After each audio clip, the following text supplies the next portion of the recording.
Breaking news చూస్తున్న MLA కోట MLC ఎన్నికల్లో పోటీకి బీఆర్ఎస్ దూరంగా ఉండనున్నట్లు తెలుస్తోంది. బలం లేకపోవడంతో పోటీ చేయకూడదని నిర్ణయం తీసుకున్నట్లు తెలుస్తోంది.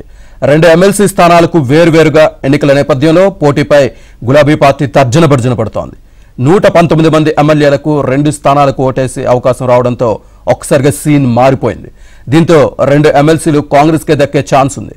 పోటీ చేయకుంటేనే గౌరవంగా ఉంటుందని గులాబీ పెద్దల ఆలోచనగా ఉన్నట్టు తెలుస్తోంది. ఈ మేరకు న్యాయ నిపుణులతో చర్చించి నిర్ణయం తీసుకున్నట్లు బీఆర్ఎస్ వర్గాలు చెబుతున్నాయి.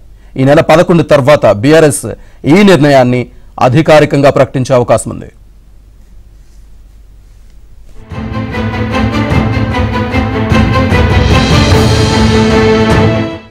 ఈ అంశానికి సంబంధించి పూర్తి డీటెయిల్స్ మా కరెస్పాండెంట్ నర్సింగ్రావు లైవ్లో అందిస్తారు. నర్సింగ్.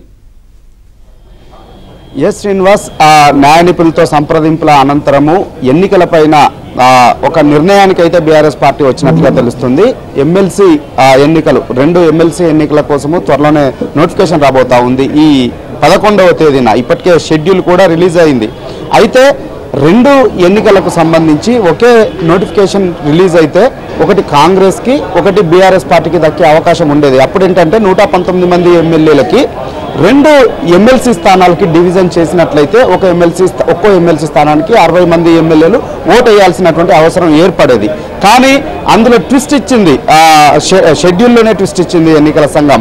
ఏంటి అంటే 2 ఎమ్మెల్సీ స్థానాల భర్తీ కోసము 2 వేర్వేరు నోటిఫికేషన్లను విడుదల చేస్తామనేటువంటిది అందులో స్పష్టం చేసింది. సో ఈ నేపథ్యంలో 2 ఎమ్మెల్సీ స్థానాలకు సంబంధించి 2 వేర్వేరు నోటిఫికేషన్లు వస్తే 2 ఎన్నికలు కూడా వేర్వేరుగా జరుగుతాయి. సో అప్పుడు 119 మంది ఎమ్మెల్యేలకు 2 స్థానాలకి కూడా 2 అభ్యర్థులకు కూడా ఓటు వేసేటువంటి అవకాశం లభిస్తుంది.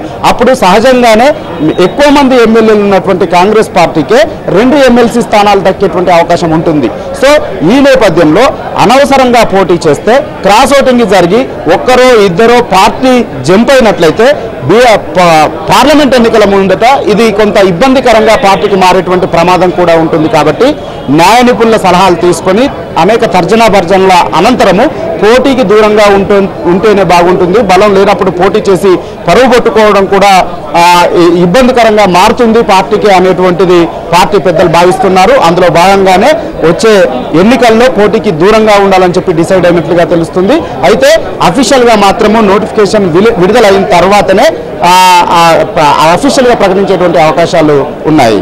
Srinivas. Right, thank you very much nursing.